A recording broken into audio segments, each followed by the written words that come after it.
അജ്ഞാതനായ കൊലയാളിയെ തേടിയിറങ്ങിയ city shadow പോലീസിന് ആദ്യം ലഭിച്ചത് കറുത്ത തൊപ്പിയും മാസ്കും ഷർട്ടും ധരിച്ച വ്യക്തിയുടെ ഈ ദൃശ്യങ്ങളാണ്. ഇയാളാകും പ്രതിയെന്ന് ഉറപ്പിച്ച ശേഷം അയാൾ സഞ്ചരിച്ച വഴിയിലെ മുഴുവൻ CCTV ദൃശ്യങ്ങളും പോലീസ് ശേഖരിച്ചു. അതെല്ലാം ചേർത്ത് വെച്ചപ്പോൾ ആ ദിവസം പ്രതി രാജേന്ദ്രന്റെ മുഴുവൻ നീക്കങ്ങളും പോലീസിനു മുന്നിൽ തെളിഞ്ഞു വന്നു. അന്ന് രാവിലെ രാജേന്ദ്രൻ എത്തിയത് അയാൾ ജോലി ചെയ്യുന്ന പേരൂർക്കടയിലെ ടീ സ്റ്റോളിലാണ്. രാവിലെ 10:20 ഇത്. പ്രഭാത ഭക്ഷണം കഴിച്ച് താമസ സ്ഥലത്തേക്ക് മടങ്ങി.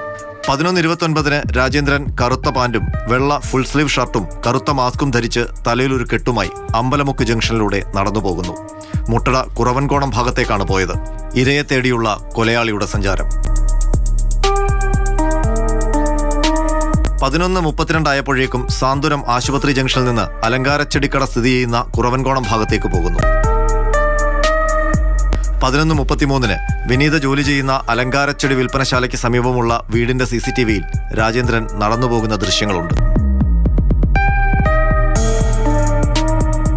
11:52 കൊലപാതകം നടത്തിയ ശേഷം സ്വർണമാലയുമായി മടങ്ങിപ്പോകുന്ന രാജേന്ദ്രന്റെ ദൃശ്യം അതേ വീടിന്റെ CCTVയിൽ പതിഞ്ഞു.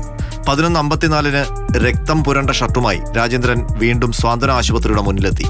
അവിടെ നിന്ന് ഓട്ടോറിക്ഷയിൽ കയറി മുട്ടടയിലേക്ക് പോയി. അവിടെ അലപ്പുറം കുളത്തിൽ രക്തം പുരണ്ട ഷർട്ട് ഉപേക്ഷിച്ചു. ഷർട്ടിനടിയിലുണ്ടായിരുന്ന ടീഷർട്ടും ധരിച്ചാണ് അവിടെ നിന്ന് പോയത്.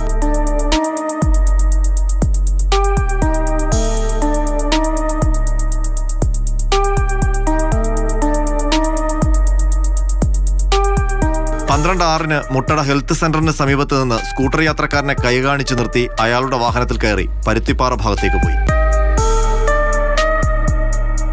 12:11 പരുത്തിപ്പാറയിൽ നിന്ന് സ്കൂട്ടറിന്റെ പിന്നിലിരുന്ന് കേശവദാസപുരത്തേക്ക് പോയി.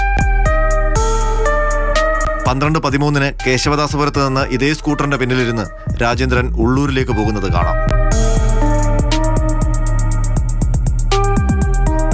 ഉള്ളൂരിലിറങ്ങി അവിടെ നിന്ന് ഓട്ടോയിൽ കേശവദാസപുരം ഭാഗത്തേക്ക് പോയി. ഓട്ടോ ഇവിടെ പമ്പിൽ കയറി ഇന്ധനം നിറച്ചു.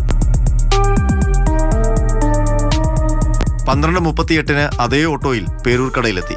പേരൂർക്കട ആശുപത്രിക്ക് സമീപമാണ് രാജേന്ദ്രൻ ഇറങ്ങിയത്. ആശുപത്രിക്ക് മുന്നിൽ നിന്ന് താമസ സ്ഥലത്തേക്ക് പ്രതി നടന്നുപോകുന്ന ദൃശ്യങ്ങളാണിത്. രാത്രി 7:40 കൈക്കുപറ്റിയ മുറിവിന് ചികിത്സ തേടി സുഹൃത്തിനൊപ്പം പേരൂർക്കട ജില്ലാ ആശുപത്രിയിലെത്തുന്നു. ആ ദൃശ്യങ്ങളും പോലീസിന് ലഭിച്ചു.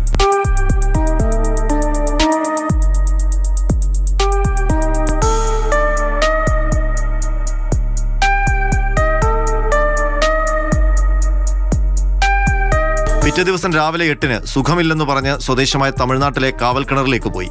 മോഷ്ടിച്ച സ്വർണമാല അവിടെ ധനകാര്യ സ്ഥാപനത്തിൽ പണയം വെച്ചു. അന്ന് 3 മണിക്ക് കാവൽക്കിണറിലെ ഇന്ത്യൻ ബാങ്കിന്റെ ശാഖയിലും അയാളെത്തി. ഈ ദൃശ്യങ്ങളും പോലീസ് ശേഖരിച്ചു. ഈ ദൃശ്യങ്ങളിലൂടെയാണ് തിരുവനന്തപുരം സിറ്റി ഷാഡോ പോലീസും പേരൂർക്കട പോലീസും രാജേന്ദ്രൻ എന്ന കൊടും ക്രിമിനലിലേക്ക് എത്തിയത്. കൊലപാതകം നടന്ന് 5-ാം ദിവസം പ്രതി പിടിയിലായി. മാതൃഭൂമി ന്യൂസ്, തിരുവനന്തപുരം.